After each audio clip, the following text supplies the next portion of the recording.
آپ اپنے ایمان سے بتائیے کہ آپ نے حضور غوث پاک کا جب ذکر سنتے ہیں آپ، وہ آج سے 1000 سال پہلے ہوئے، ان کا ذکر سنتے ہی ہماری آنکھیں جھک جاتی ہیں، ان کا ذکر سنتے ہی ہماری آنکھیں نم بھی ہونا شروع ہو جاتی ہیں۔ ہم نے نہ ان کی معیت اختیار کی، نہ ان کے پاس بیٹھے، نہ ان سے صحبت کی، نہ ان سے کوئی علم لیا، صرف ان کا ذکر سنا، اور ان کے ذکر کی برکت یہ ہے کہ آج بھی جب ان کا نام آتا ہے تو ہمارے دل نرم ہو جاتے ہیں۔ ہم اپنی مسجدوں کا نام، اپنے اداروں کا نام ان کے نام پر رکھتے ہیں جن کا صرف ہم نے ذکر سنا ہے۔ تو اب اپنے ایمان سے بتائیے کہ وہ صحابہ اور اہل بیت آپس میں کیسے لڑ سکتے تھے، وہ آپس میں کیسے مخالفت ایک دوسرے سے کر سکتے تھے، جن کی آنکھوں کے سامنے مصطفیٰ حسین کو اپنے کندھوں پر اٹھایا کرتے تھے، جن کی آنکھوں کے سامنے مصطفیٰ انگلی سے لگا کر حسین کو مدینہ کی گلی میں گھمایا کرتے تھے، جن صحابہ کے پاس بیٹھ بیٹھ کر حضور حسین کو چوما کرتے تھے، جن کی آنکھوں کے سامنے مصطفیٰ بوسے دیا کرتے تھے، چوما کرتے تھے، پیار کیا کرتے تھے، محبت کا اظہار کیا کرتے تھے، جن کی آنکھوں کے سامنے سینے سے لگایا کرتے تھے اور محبت کے القابات دیا کرتے تھے، وہ صحابہ کیسے ان ہستیوں سے مخالفت رکھ سکتے تھے؟ اور صحابہ کرام کو مخاطب کر کر کے حضور علیہ الصلوۃ والسلام انگلی کا اشارہ کر کر کے بتایا کرتے تھے کہ یہ میرا حسین ہے۔ اور وہ حضرت امام علی مقام کا بچپن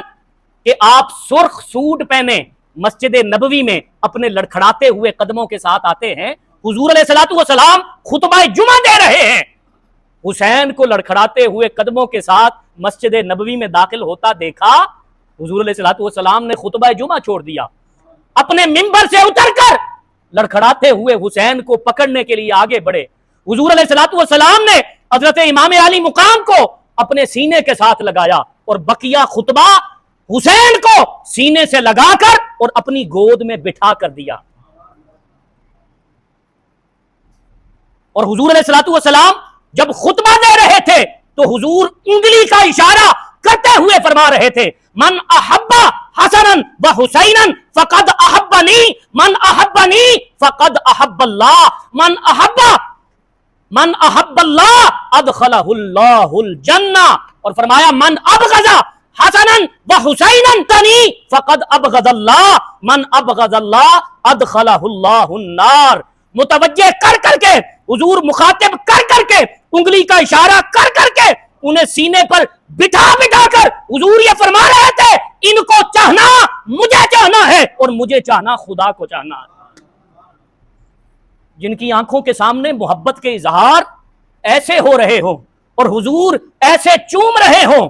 اور ساری دنیا جب حضور کو مخاطب کرتی تھی کوئی بات پوچھنے کے لیے، دین کی کوئی بات پوچھنے کے لیے، تو ادب کا اظہار کرتے ہوئے تمام صحابہ کرام جن سے فرماتے تھے فدا کا ابی و امی یا رسول اللہ، یا رسول اللہ آپ پر ہمارے ماں باپ قربان ہو، اور جن صحابہ کی آنکھوں کے سامنے حضور اپنی لخت جگر سیدہ کائنات سیدہ فاطمہ الزہرا سے کہے کہ فدا کا ابی و امی یا فاطمہ، کہ اے فاطمہ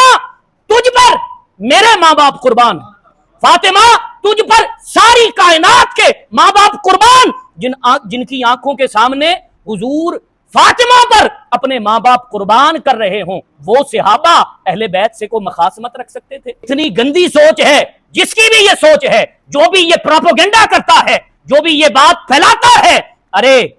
اس حدیث کے تنہا راوی سیدنا فاروق اعظم ہیں، جنہوں نے یہ روایت کی کہ حضور نے اپنی بیٹی سیدہ کائنات کو فرمایا کہ فدا کا ابی و امی یا فاطمہ، کہ اے فاطمہ تجھ پر میرے والد حضرت عبداللہ قربان، تجھ پر میری والدہ حضرت آمنہ قربان ہو جائیں۔ جو حدیث پڑھی پیچھے اس کا مفہوم یہ ہے کہ حضور نے فرمایا کہ جس نے حسنین کو چاہا